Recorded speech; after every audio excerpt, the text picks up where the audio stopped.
How's it going, Critter Family? I hope you all are doing well. Today we are going over a video by Dr. Orion, the veterinarian. Can I save this aggressive dog? Veterinarian reacts to a trainer. So he is reacting to the title, I think, refers to a video of Tom Davis, America's Canine Educator, or whatever else he's changed his name to. But I think now he just goes by Tom Davis. So we are going to take a look at that and see what he has to say. Every time I make a video like this, I feel like I need to go underground and hide because of the comments. Because many famous dog trainers on YouTube have thousands and thousands of subscribers, and I don't. That doesn't mean that they're right and I'm wrong. Exactly. Well, I know I'm right.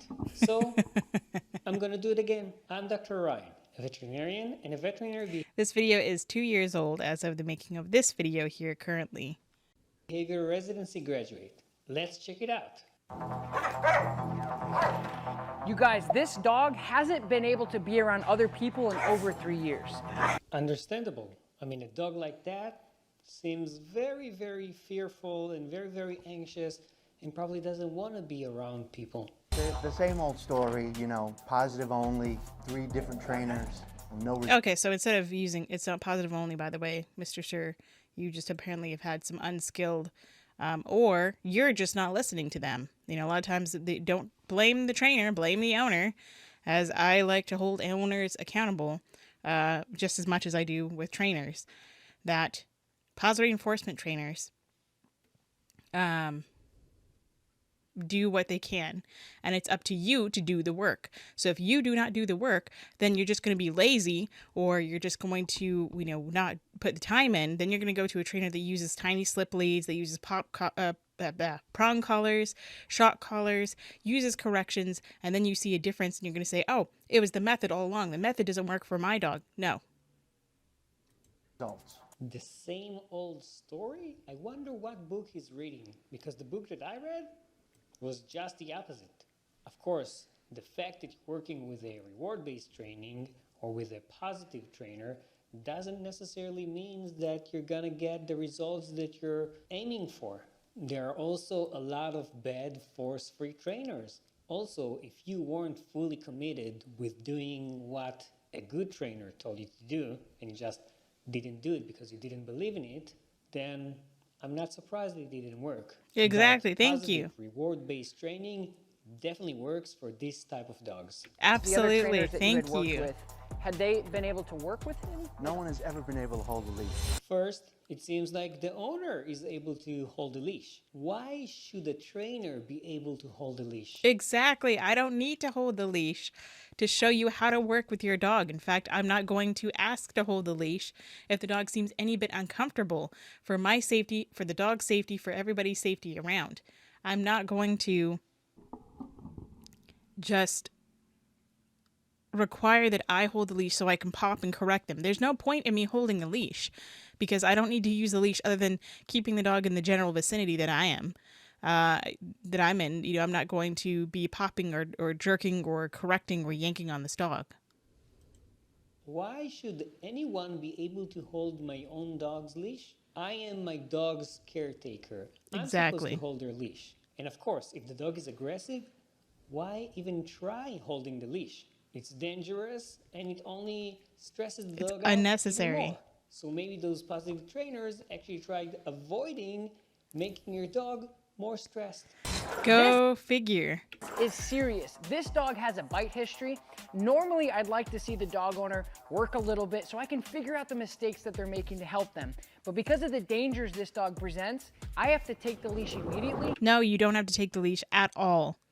You're just going to take it and start popping and jerking and yanking on this dog, and that's how you're going to get your results. To get to work. To me, it sounds like you're supposed to do just the opposite. Exactly. You definitely want to know why the owner is not able to deal with the dog. Exactly. Let's say that you're a great dog trainer. Awesome. You can do with the dog whatever you want the dog to do. But then the owner is the one that needs to take the dog home, right? So what did he do by taking the dog away from him right away? Exactly. I mean, with me, with a lot of clients, I can take their dogs and work with them. Zeus, the dog that was reactive on the channel that everybody's always like, it took you 3+ years to work with them, because I worked with the owners once every 2 weeks, if that. The owners were a classic example of not working with the dog the way they should have. So the dog only got worked 1 hour every 2 weeks, generally. So if I took the dog in 60 days, the dog would be totally different. But then I would take him back to his owner, and in 3 days, he would be right back to his old ways. So it's not just on the trainer. It's not just on the owner. It's a totality of circumstances. Sometimes dogs may need to be on some medication for a short period of time, along with training to help them. Just like with people, you may need to be on an antidepressant, anti-anxiety while you're in therapy. We are the dog's therapist, and we are trying to help the dog in the best way possible. Like with Ava, it took me, not Ava. Well, Ava was a big black, schnauzer looking dog, and she's very scary. But, after 8 sessions, after 8 weeks of working with her, we were able to have her unmuzzled. Or with Lola, the Australian Shepherd that I mentioned in my channel. She took a few sessions for me to be able to work with her, and then I had to work with her and other people to make sure that they were safe and doing exactly what I did to make her okay and safe around other people. Learn what the issues are and then treat them. So I'm going to start working with him. I want you to ignore him, okay? So look at how much leverage he has on the end of this slip lead. The slip lead is probably not much thicker than this. Maybe the double the width of this. So even double the width of this. That much around your throat. That's not a lot. He has a lot of leverage. The further away you are, the more leverage you have, which means you have more power to cause more pain and correct the dog. So he's basically like, okay, you're going to save me now, Dad, right? And again, me taking that away from him and off the table is going to allow him to think clearly and this poor dog over here is just pacing in his little pen, So you mind numb. could see that the dog is anxious, right? He was trying to get away from the trainer. He was trying to get back to his owner where he feels more secure. But the trainer thinks that that's actually a bad thing. Of course, and they he needs do. to stop it to make the dog feel more secure. That doesn't make any sense. And then correction. Ow, ow, ow, Now ow, ow. use your body. Take your left leg and walk. Of course, towards the he's going to be coffee using here. a prong Now come collar right now. back. Good. Come. And then stop. Drag him. We're not trying to take away his ability to show emotion. We're just letting. No, you are. Absolutely. That's literally what you're doing, Tom. That is what you are doing. By using a prong collar, by using any kind of collar, of course it's going to be a prong collar. I don't think it's any other type of collar. By popping him and correcting him and stopping him from growling, you're stopping him from being able to emotionally tell you how he's feeling.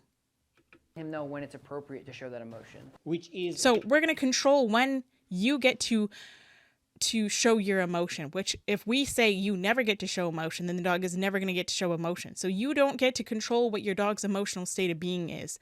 I mean, you can because you're a human and because we can control our dogs every living aspect of their life, every waking moment, even how they emotionally feel. We can control that by correcting it or reinforcing it or allowing it to happen.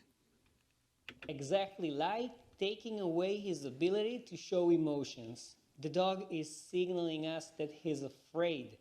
Why would you want to take away this showing of intent, this showing of emotion? It's like, I'm afraid. Please stay away from me. And what they do is correct, meaning they're punishing the dog for doing that. What do you think is going to happen next? The dog might not show this emotion anymore, and he will bite without giving us a warning. Now, if you guys And they feel more comfortable with the muzzle. By the way, he stole this from No Bad Dogs from something else. So he didn't create this motto. This motto existed from something else way long ago. Really old school trainer. I forget what her name is, but yeah, that was their motto.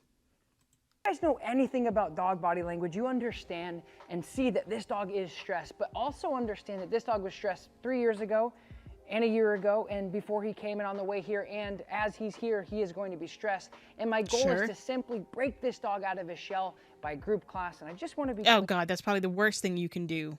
clear that yes, he's stressed, but it's part of the process for him. Yes, he's stressed. Let's break him out of the shell? This really blows my mind. He understands I'm right there with you, doctor. that the dog is behaving this way because he's afraid. So instead of making him feel more comfortable, he's making him feel even worse. Did you see and hear that? That's just an air snap. So he's just like, get out of here. That type of... And then he was originally going to do an air snap to tell you to leave him alone, although this person that's supposed to be watching is on the phone. And then, because of the correction, he goes into more of a thrashing.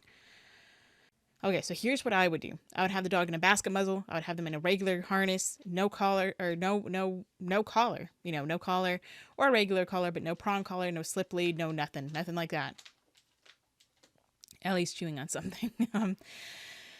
But I'm not going to correct them for reacting. They may be on leash held by the owner, or they may be off leash, but with their harness on and their muzzle on, of course. If they have their muzzle on, I have no problem with them being off leash, because chances are they're going to be less reactive if they're off leash and able to get away from me as they need to. I'm not going to advance into their space. If they want to advance into my space, meaning they walk up into my space and they try to bite me and then they run away, I'm okay with that. You know, in the beginning. If they continue to do that, then we're going to have them on leash and have the owner holding them. But then I need to change the environment we're in. I would like to work in the home with the owner, just like I've done many times before. And I want the dog to feel comfortable. If the dog is territorial, then we can try outside the home. But I like to work where the... Hi. Okay, sorry again. Ellie was rubbing all over the microphone. So I don't even know where I was, but if the dog wants to be running at me and trying to bite me, then we need to change the environment. If we want to work outside, great, but I like to work inside the home where the dog is most comfortable, where the dog is most of the time, and that's, you know, their safety place. I want the dog to feel as safe as possible. And then I would just do my thing of just desensitizing myself, moving around the dog, moving around the house, where I might just do little side steps in front of the dog. I might turn my side and walk, you know, back and forth. I might, you know, bend down and stand up again. And the whole while I'm going to be tossing treats to the dog, or I would have the owner rewarding the dog with a very high value reward. I'm not looking at the dog. I'm not making eye contact. I'm just wandering around, just getting the dog used to that. Once the dog can be used to that, then we can start going for walks together. We can increase. I mean, there's a whole process that goes through it that I can't go over in a video, because I can't, you know, unless I videoed it myself, which would be great, but I want to be respectful of people's wishes. And most people don't want you to have a camera in their face in their home. You know, they like their privacy. So I'm going to respect that privacy. As much as people want to say that, oh, positive reinforcement people, you know, because we actually respect people and animals and their wishes. Not that we're not like you bunch of dummies who just want to go in there and shove your camera in everybody's face and in their privacy in their homes and whatnot. So anyway, that's a little bit of how I would deal with this. Communication is like absolutely brilliant to see, because he's being so clear. Yes, he is being He is screaming at you to leave him the hell alone. Don't take the leash. Don't go for a board and train. Don't do any of that nonsense. You're going to make the dog shut down, Tom. clear. Thank you. I couldn't have said it better. But how should we deal with it? We have to get to the problem. And the problem with Moki is he's insecure. Yes. Why is he insecure? Because he doesn't have enough guidance and leadership at home. No, it's not at all that. At all. No. I'm laughing because you know, we both agree on this, that no, it's not about leadership or guidance or any of this other nonsense. That's not the reason the dog is insecure. Guidance or someone else's control doesn't make you feel less insecure. Many times it's going to cause just the opposite. A dog can be so fearful because of nature or nurture. Exactly. It could be genetics. It could be how he was raised or lack thereof, you know, based on socializing. You could be trying to desensitize your dog and you end up flooding them. Nature, meaning that genetically this dog has a defective brain chemistry, and that makes him stressful, kind of like with people. Also, experiences, that's the nurture part. Maybe he didn't have the proper exposure when he was a puppy. maybe something bad happened to him around people. So you need to fix those things. You can't just slap obedience on everything and expect miracles. No Exactly. bad dog. Yes, we agree. No bad dogs, bad trainers, Exactly. bad veterinarians, Bad humans. Stupid humans. bad Egotistical humans. caretakers. Sit. Good, good. Leave it. Correct. No, don't correct him. Leave it. Yes, Good. he's afraid Ow, he's going to ow. back. Down. All right, you Let's guys, I want to punish him. break this down a little bit for you to see exactly where Andy went wrong to hopefully help you out at home. So over here, the dog starts to growl. Andy is hunched over the dog, and he's really hollering at the dog very emotionally. What you want to do is stand up Ouch. straight, have confidence and assertiveness, have that clarity. Dog, leave it, correction. But we don't want to hunch over and try to overpower the Don't do anything of what he's saying. I don't care what he says. I don't care what anybody says. Don't do what he's saying. This is going to make your dog worse. Don't worry about assertiveness, about any of this nonsense. The one thing that you should listen to is don't try to overpower the dog. That's the one important thing that you should listen to. Otherwise, don't try to be clear and assertive and all this other dominance bullshit. Don't listen to that. Where you don't correct the dog. If the dog is barking, then I will leave the room. Otherwise, I'll come in, I'll toss a treat, I'll sit there, I'll stand there. I'll just wait for the dog to relax a little bit, then I'll toss a treat when he's quiet, when he's calm. Then I'll move again. I expect the dog to react again, so I will wait for them to calm down again. I reward, so on and so forth. dog physically and verbally. So hopefully this helps you guys in the future. I know it helps Handy. Yes, hunching over is very bad for your back. But it wasn't the fact that he was hunching over. It's the fact that he was punishing the dog Exactly. for showing the dog is stressed. Now let's say that we're fine with punishment. The timing is so important. If you give the punishment or the correction, or whatever you want to call it, 2-3 seconds after the dog did the behavior, the dog is not going to understand the connection. So he didn't You're going to make even him do more that confused. right. Oftentimes people will say that correcting a dog when they react towards something will Prong make collar. the dog not like the person. Yes? Right. And you're actually not correcting the dog for anything other than acting Inappropriately. correct. It's not inappropriate. It's appropriate to the dog. It's inappropriate for you as the dummy human to think that the dog is acting inappropriately when the dog is just interacting with the world that it sees. It is acting as a dog that is nervous.